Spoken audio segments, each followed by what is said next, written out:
പിന്നെ ഗേജിനും കുറച്ച് മോഡ്സ് ഉണ്ട് ഇവിടെ. അപ്പോൾ നമ്മളിത് എനർജി പ്രസ് ചെയ്തപ്പോൾ ഇത് എനർജി മാത്രം മീൻസ് ഡാറ്റ എല്ലാം ഉണ്ട്. ഇങ്ങനത്തെ സ്ക്രീൻ ഉണ്ട്. മാപ്പ് കൊടുത്തു കഴിഞ്ഞാൽ നമുക്ക് ഇവിടെ മാപ്പ് കാണാം. അപ്പോൾ നമുക്ക് ഈ ഇൻഫോർടൈൻമെൻറ്റ് സ്ക്രീനിൽ വേറെ എന്തെങ്കിലും ആൾക്കാർക്ക് ഉപയോഗിക്കാം. സ്റ്റിൽ നമുക്ക് മാപ്പ് ഉപയോഗിക്കാനും പറ്റും.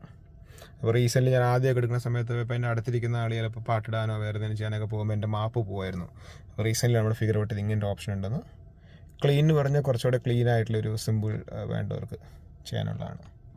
ഓക്കെ, പിന്നെ ഇത് നമ്മുടെ യൂഷ്വലി ട്രിപ്പ് കാണിക്കുന്ന പോലെ ഇത് കാണിക്കുന്നതാണ്. അപ്പോൾ എന്ത് എഫിഷ്യൻസി ഉണ്ട് വണ്ടിക്കുന്നത്. ഇപ്പോൾ ഇപ്പോഴത്തെ ട്രിപ്പുകൾ വണ്ടി ഓടുന്നില്ല, ചാർജ് ചെയ്യുകയാണ്. അപ്പോൾ എന്താ ഇത് എനിക്ക് അത്ര മനസ്സിലായില്ല. ഇത് നമ്മൾ ഇതുവരെയുള്ള ടോട്ടൽ ട്രിപ്പിൻ്റെ 1 കിലോവാട്ടിൽ 5 കിലോമീറ്റർ ആണ് പോകുന്നത്. പിന്നെ ഇതും സെയിം തന്നെ. ആരും റീസെറ്റ് ചെയ്തിട്ടില്ല, അതുകൊണ്ടാണ്. ഇവ നമുക്ക് ഒരെണ്ണം റീസെറ്റ് ചെയ്ത് നോക്കാം. ട്രിപ്പ് 1 റീസെറ്റ് ചെയ്യാം. ഹോൾഡ് റീസെറ്റ് എന്ന് പറഞ്ഞാൽ ഹോൾഡ് ചെയ്യാണ്. സി ഓക്കെ, ഒബ്ജക്റ്റ് അപ്രോച്ചിങ് എന്ന് പറഞ്ഞാൽ കാണിച്ചു. കാരണം ഇവിടെ അടുത്തൊരു ഹ്യുണ്ടായിയുടെ എൻ്റെ പേര് ഞാൻ വിട്ടു, ഈ അയോണിക് അത് ഒരു ചാർജ് ചെയ്യാൻ കൊണ്ടുവരുന്നതാണ് കേട്ടോ.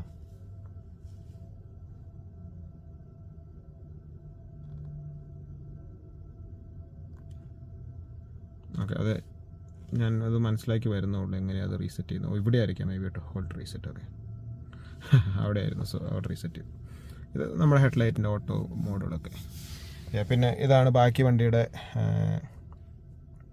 സീറ്റ് അഡ്ജസ്റ്റ്മെൻ്റ് ഒക്കെ. ഇതിപ്പോൾ സെറ്റ് ചെയ്യാം. 1 2 സെറ്റ് ചെയ്യാം. എക്സിറ്റ് ആകുമ്പോൾ അപ്പോൾ നല്ല